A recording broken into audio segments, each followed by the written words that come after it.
He slapped me so hard the sound cracked across the room like a pistol shot. 280 guests froze. Champagne mid-air, forks suspended above plates of prime rib, eyes darting between us in disbelief. The sting bloomed across my cheek, but I didn't flinch. My medals shifted slightly with the impact, the rows of ribbons clinking faintly against each other like they were reminding me why I stood tall in the first place.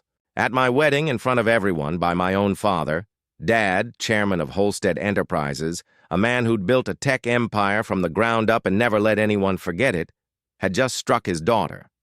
Not in private anger, but in public humiliation. He'd already sneered his command once, voice dripping with disdain. "Take off those silly medals." He said it like the service ribbons on my chest were cheap costume jewelry, an embarrassment to his image. I'd refused with a quiet shake of my head, chin high, posture drilled into my bones from years of standing inspection, and that's when his hand lashed out. Before I could react, another hand intercepted him. Strong, steady, gloved in white. My fiancé, James, a 4-star Navy SEAL, had stepped between us. He gripped my father's wrist with iron control, calm but unyielding, and leaned close enough for only a few in the front rows to hear. 8 words left his mouth, low and deliberate. Whatever power Dad thought he held evaporated. The whole room rose to their feet. It wasn't chaos. It was collective judgment, a wave of movement, a silent verdict. The CEO who had built his empire on commanding attention suddenly looked small. His face drained of color, eyes darting like a cornered man. My cheek still burned, but my pride didn't waver. I stood straighter. Because in that moment, I wasn't just a daughter. I was a decorated officer, a woman who had carried her weight in deserts and on decks halfway around the world. You probably wonder how we got here, why a father would slap his daughter on her wedding day, why a uniform, the one truth I had ever owned, could ignite such fury. I grew up in a house where power was currency and love was rationed out like quarterly dividends. Dad was the kind of man who measured worth by profit margins and dinner conversations by who he could impress at the country club. He wore custom suits like armor, smoked cigars that smelled like burned leather, and drove cars that cost more than some families' homes. To the outside world, he was larger than life. To me, he was a wall I could never climb. From the time I could walk, my path was mapped in his head. Prep school, Ivy League, a seat on the board, and eventually the corner office of Holstead Enterprises. He didn't raise children. He cultivated heirs. But I never fit neatly into his blueprint. While my brothers played golf and studied balance sheets, I was the one sneaking library books about military history under the covers at night. Dad caught me once ironing his old ROTC uniform that had been shoved in the back of a closet. He laughed, not kindly. "Don't waste your time on that stuff. Soldiers take orders, CEOs give them." That was his philosophy in a single sentence. So why did I wear my medals at my wedding? Because they weren't just medal and ribbon. They were the story of my life. Each one was sweat, scars, nights without sleep, decisions made in the heat of chaos. I earned them in deserts under a sun that peeled skin from bone, in seas that tossed ships like toy boats, in nights when the only sound was the crackle of a radio and the quiet prayers of the men beside me. The irony is those medals carried more weight than any stock certificate Dad ever signed. They were heavy with history. When Dad struck me, I didn't just feel a slap. I felt the culmination of decades of dismissal, the embodiment of every silence, every scoff. Every time he looked at me and saw not a daughter, not an officer, but a failure to follow his script. But the room didn't side with him. The guests, CEOs, investors, relatives, and strangers alike, rose to their feet, not in applause, but in quiet solidarity. And in the sea of tailored suits and designer gowns, I felt the gaze of those who mattered most, my brothers in arms, the SEALs I had bled with. Their eyes burned not with pity but with pride. Our house sat high on a hill outside Boston, a glass and stone monument to success filled with leather chairs, oil paintings, and silence. Dad, Richard Holstead, founder and CEO of Holstead Enterprises, treated the house like a boardroom and the family like employees. He believed in efficiency, discipline, and order, not affection. My brothers were groomed as heirs to the empire. Every Saturday morning, Dad took them to the club, teaching them golf swings and market trends. He talked to them about investments, leverage, and legacy. With me, his only daughter, he talked about appearances. "You'll be judged by who you marry, not what you do," he said more than once. To him, I was a piece on a chessboard, a future bride meant to seal alliances, not someone with ambitions of her own. My mother was the soft counterweight. She loved books, art, and quiet moments. She read me poetry at bedtime, her voice a balm against the cold edge of the house. She whispered, "Don't let anyone decide your worth, not even your father." Dinner conversations were about stock tickers. My brothers were praised for good grades in economics. I would talk about my history projects on the Revolutionary War or my fascination with the Navy, and Dad would cut me off with a dismissive wave. "Those who can't build fortunes fight wars," he'd say. "That's not you." There was one night I remember vividly. I was 12, sitting at the long oak table. My report card had just come in, and I'd proudly shown my A in civics. I explained to Dad that I wanted to join the junior ROTC program at school. He didn't even look up from his steak. "Ridiculous," he said. "Marching around in cheap uniforms won't put food on the table." "But Dad," I started, "it's about service, about leadership." He slammed his knife down, silver clattering against porcelain. The room went still. "Don't waste your breath. You're not joining any program that teaches you to salute. Holsteads are saluted. We don't salute others." I sat there, cheeks burning, eyes on my plate. My mother reached under the table and squeezed my hand. That night, lying awake, I decided I would remember every word, not as chains to bind me, but as fuel to prove him wrong. By high school, the gap between us had widened. When I told Dad I wanted to apply to the Naval Academy, he reacted as if I'd announced I was joining the circus. "You're throwing away every advantage you've been given," he barked. "Do you know what people will say when they hear my daughter's crawling through mud instead of running board meetings?" "I don't care what they say," I replied, voice trembling but steady. "This is my choice." He stared at me for a long moment, then delivered the sentence that would ring in my ears for years. "If you walk down that path, don't expect me to walk beside you." And he meant it. Still, I wasn't deterred. At night, I pored over academy applications, memorized regulations, and pushed myself through runs long before sunrise.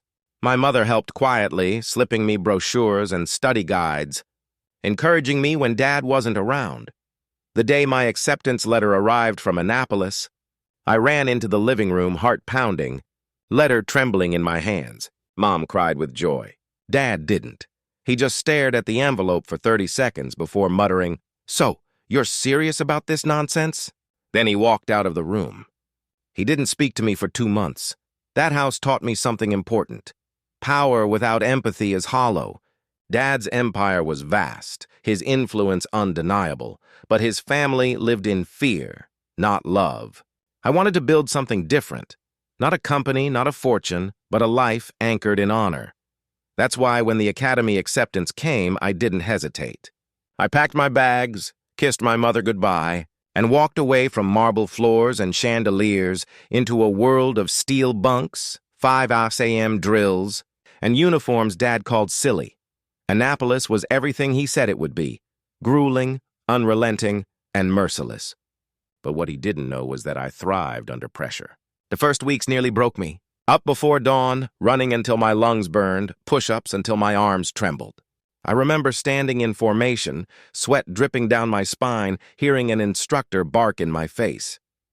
"You think Daddy's money can get you through this? Think again." I wanted to yell that I'd walked away from all that, but I didn't. I just gritted my teeth and endured. Every insult, every punishing drill was fuel. There were nights I collapsed into bed, muscles screaming, wondering if Dad was right. But then I'd picture him smirking over his scotch, telling colleagues his daughter had failed. And the thought lit a fire in me. Failure wasn't an option. By sophomore year, I started to find my rhythm. I studied harder than I ever had in my life. I ran until my legs felt like steel. Slowly, I rose, not because I was the strongest, but because I refused to quit.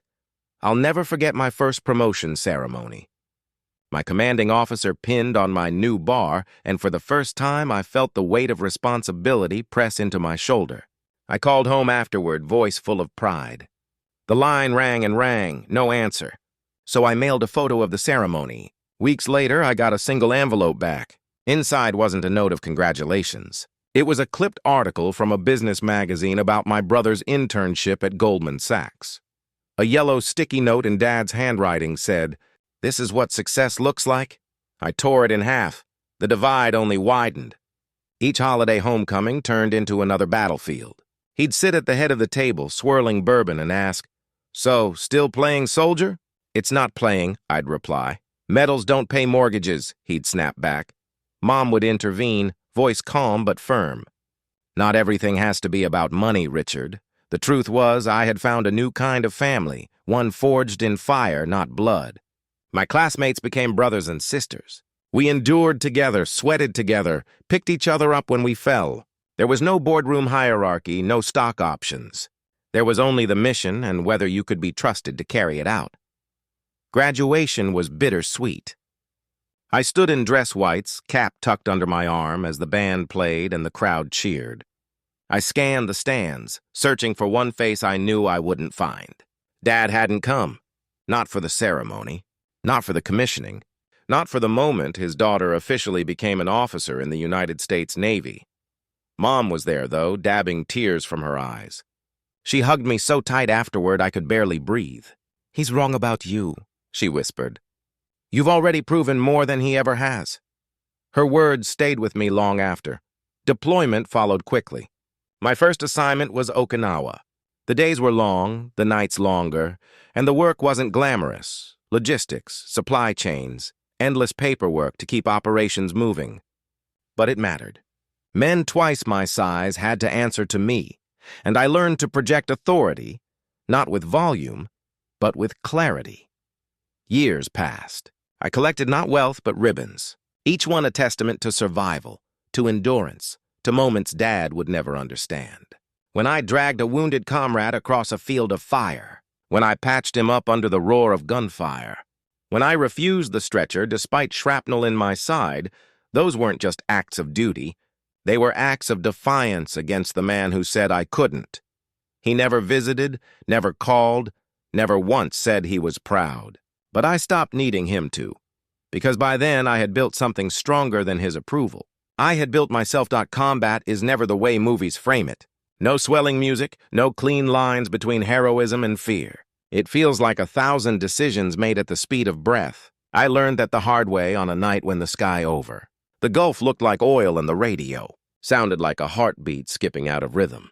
We'd been running, a joint exercise that turned into a real-world scramble. Intel shifted. A friendly convoy strayed too far off a safe route.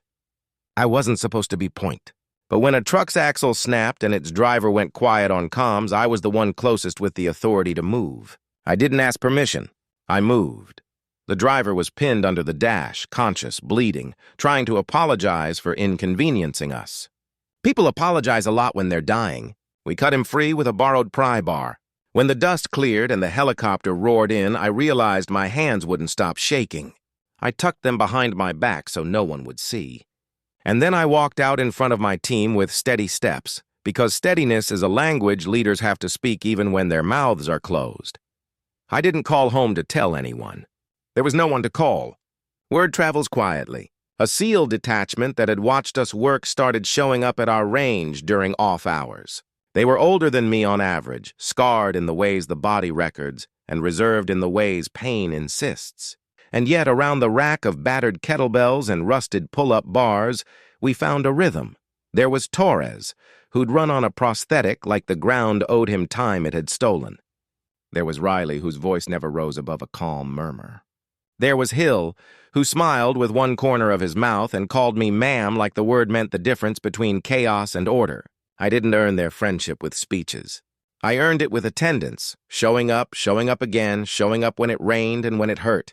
We started blending operations, practice first, then real.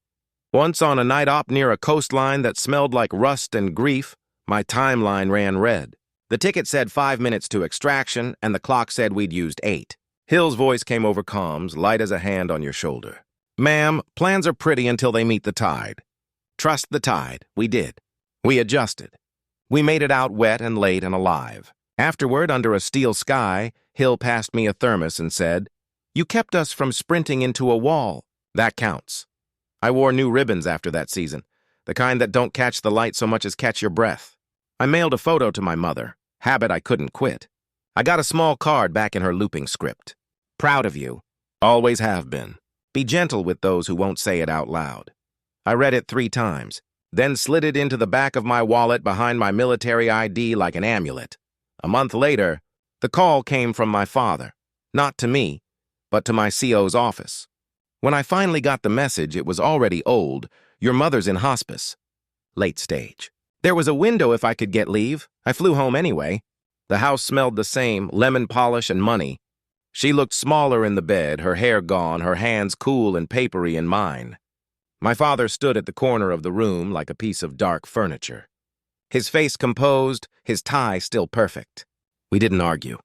We didn't speak. When she woke, her voice was a whisper that threaded directly to my bones. You look so strong, she said.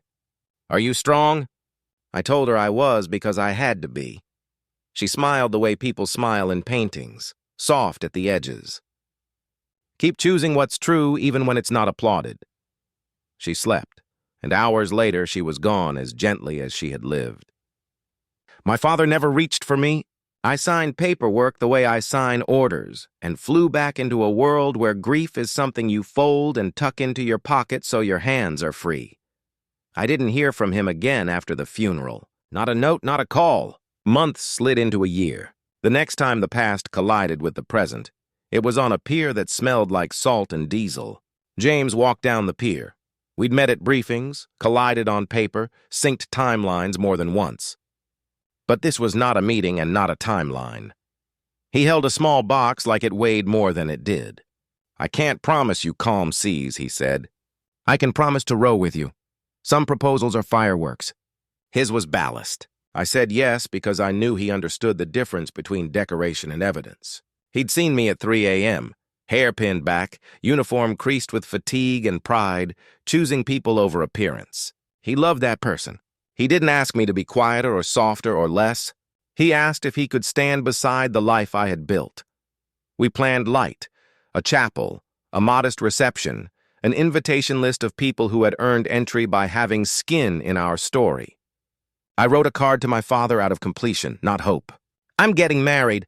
1,300 hours, Naval Chapel. I'll be in uniform. I sealed it before I could add anything I would regret. The last operation before my wedding wasn't dramatic.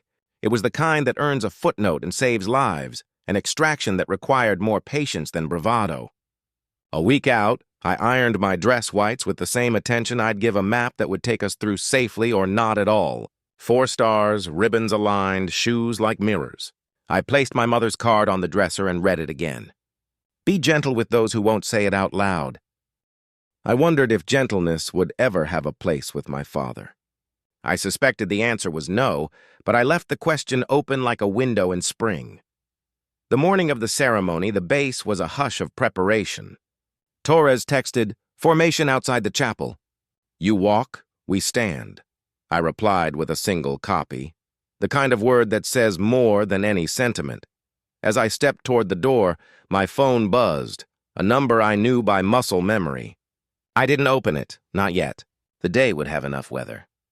What I didn't know then was how small a room can make a powerful man and how big a silence can sound when 280 people decide together what they will not tolerate. James wasn't the kind of man who needed to fill silence. He let it sit unbothered until it turned from awkward to comfortable. That's how I knew he was different from the men I'd grown up around. We met during a joint working group at the Pentagon. He was already a 4-star Navy SEAL by then, though you wouldn't know it unless someone else told you. No flash, no chest thumping, just a steady calm that cut through the room like clean air. I was presenting on logistics reform. He listened without blinking, and when the session ended, he stopped me in the hallway. You don't just move supplies, he said. You move lives. It was the kind of comment that sticks, not because it flatters, but because it sees. Our first date was nothing worth a movie reel. Just a diner off base, 2 plates of eggs and bacon, a waitress who called everyone honey. But I remember thinking, this is what normal feels like. Over time, his steadiness became my ballast. He didn't compete with me, didn't measure his worth against mine. When I came home late, still smelling of diesel and gun oil, he'd look up from his book and smile as if I'd been gone 5 minutes, not 5 days. The proposal was as unadorned as the man himself. No grand gestures, just the two of us on a weathered pier in Norfolk, boots dangling over the water, gulls crying overhead. He held out a small, simple box and said, "Let me serve beside you, wherever that means." I didn't cry. I didn't need to. I just said yes because I already knew. When we announced our engagement, my father's response arrived not by call or letter, but by silence. Weeks later, when I finally saw him at a family gathering, he cornered me near the bar. His glass of bourbon glistened in the low light. "You'll wear a proper dress," he said flatly. "Not that costume. Not in front of my friends. You won't embarrass me. I'm not marrying you," I replied. "I'm marrying him and I'll wear what tells the truth." His jaw tightened. "Do you understand how humiliating this is?" "People will whisper. They'll laugh at you." "Then let them laugh," I said. "At least I'll know I'm not lying." He turned away, muttering into his glass. But I knew the battle lines were drawn. Planning the wedding was simple by design. We chose the Naval Chapel, clean lines, stained glass that caught the morning sun, pews worn by years of hands and prayers. The guest list was modest. Close friends, comrades, a few family members I still spoke to. The SEALs heard about it, of course. I never invited them formally, but one by one they told me, "We'll be there." Torres grinned, prosthetic leg tapping the floor. "You walked us through hell. We're not letting you walk to that altar alone." A week before the ceremony, I wrote a card to my father. Not out of hope. Hope had been wrung out of me long ago, but out of completeness. The words were short. "I'm getting married this Saturday. 300 hours. Naval Chapel. I'll be in uniform." I sealed it before I could second-guess myself. The night before the wedding, tradition kept James and me apart. At midnight, I ironed my uniform, the one truth I had ever worn. Each ribbon aligned, each button polished, shoes reflecting the ceiling lights like pools of water. As I smoothed the cuffs, my phone buzzed on the nightstand. A message from a number I knew by heart but had never saved. 5 words. "You'll regret this tomorrow." I stared at the screen for a long moment. Not in shock, in clarity. Because this was exactly who he was and exactly who I was not. I placed the phone face down, pressed one last crease into the white fabric, and whispered to the empty room, "Tomorrow, I walk as myself." The morning dawned sharp and clear. Outside the chapel, my team gathered in formation, medals gleaming, backs straight. Some I hadn't seen in years. All of them came without being asked. "Ready?" Hill asked quietly. I nodded. "Ready?" The chapel smelled faintly of cedar and polish when I stepped inside. Sunlight streamed through the stained glass windows, splintering into shards of red and gold across the pews. 280 seats had been reserved, every one of them filled. On one side, CEOs, investors, men and women in tailored suits. They were my father's crowd, gathered less to celebrate me than to judge the optics. On the other side, uniforms, SEALs, Marines, sailors, men I had trained, bled with, buried friends alongside. They weren't there for appearances. They were there for me. I stood at the back of the chapel with Hill and Torres flanking me, both dressed in their own uniforms. Torres leaned lightly on his prosthetic, his expression calm but unyielding. Hill adjusted his cuffs, then glanced at me with a small smirk. "You look like a commander about to take the field," he said. I smiled faintly. "Feels about the same." "Difference is," Torres added, "this time we're walking with you," guests whispered as they caught sight of me. The uniform was impossible to ignore. Rows of ribbons lined my chest, each one a chapter of sacrifice. From the front row, my father's gaze cut through the air. He was the only man in the chapel who didn't whisper, didn't shift, didn't blink. His tuxedo was blacker than midnight. He looked like power incarnate, at least until you noticed the tension in his jaw, the way his hand gripped his cane just a little too tightly. When our eyes met, he raised one brow as if to say, "Don't test me." The music began softly, an organ playing the processional, notes climbing like a tide rolling in. Each step down the aisle felt less like a bride's walk and more like a march into the truth. Halfway down the aisle, I caught sight of James at the altar. He wore a clean navy blue suit, simple, grounded like him. His eyes shimmered when he saw me, not with surprise, he'd known I would wear the uniform, but with something deeper. Respect, belonging. But even before I reached him, the storm broke. Dad rose from his seat in the front row. The movement slow, deliberate, designed to draw every eye. He stepped into the aisle, forcing me to stop short. A murmur rippled through the room. The organ faltered. He looked me up and down, his lips curling into a sneer that carried more disdain than words ever could. Then he said it, voice loud enough for the entire chapel to hear. "Take off those silly medals." The words dropped into the silence like stones into still water. The crowd tensed. My throat tightened, not with shame, but with the weight of every year that had led to this moment. I straightened my spine, meeting his gaze without flinching. "No," I said simply. For a beat, the world held its breath, and then his hand shot out. The slap came faster than I expected, a crack that echoed off the stained glass. My cheek burned. My head snapped to the side, but my footing never faltered. Gasps erupted. A glass shattered somewhere near the back. For a split second, the room froze in disbelief. Before I could react, James moved. He stepped forward, his hand locking around my father's wrist with a grip that brooked no argument. Calm, steady, deliberate, he leaned in, his voice low but sharp enough to cut. "You just struck a decorated U.S. Navy officer." 8 words. Simple, undeniable, lethal in their truth. The words weren't shouted. They didn't need to be.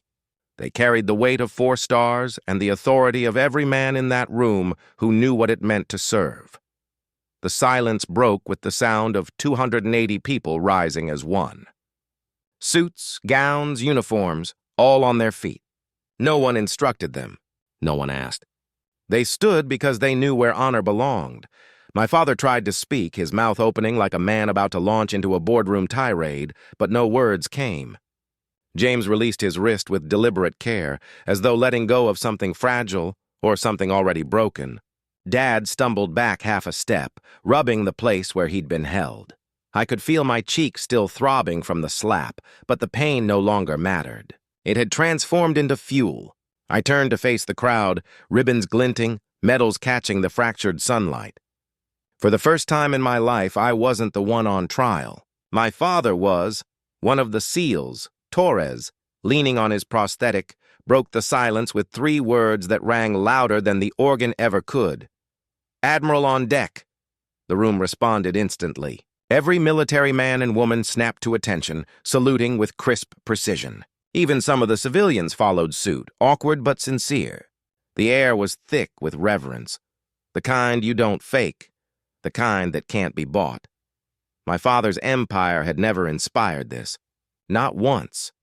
I walked the rest of the aisle, each step echoing like a drumbeat of defiance. James waited at the altar, his eyes steady, pride written across his face. As I reached him, Hill and Torres stepped back with crisp dignity, their escort complete. The chaplain cleared his throat, his voice unsteady at first, then strong. "Shall we continue?" I nodded once. The ceremony resumed, but nothing about it felt small. Every vow, every word carried the weight of what had just transpired. When James took my hands and promised to serve not just my body, but my peace, I felt the sting on my cheek fade into something far greater: vindication.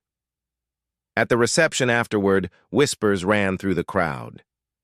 People replayed the moment, the slap, the silence, the 8 words, the standing ovation. But no one dared laugh, no one dared diminish what had happened. My father left quietly before the cake was cut. No grand exit, no parting speech, just a man slipping into the night, stripped of the authority he once thought unshakable. I didn't chase him. I didn't need to, because the truth had already been spoken, witnessed, and sealed. Later that night, James and I slipped outside for air. The moonlight pulled across the water, soft and silver. He touched my cheek gently, his thumb brushing the faint red mark. "Does it hurt?" he asked. I shook my head. "Not anymore," he smiled.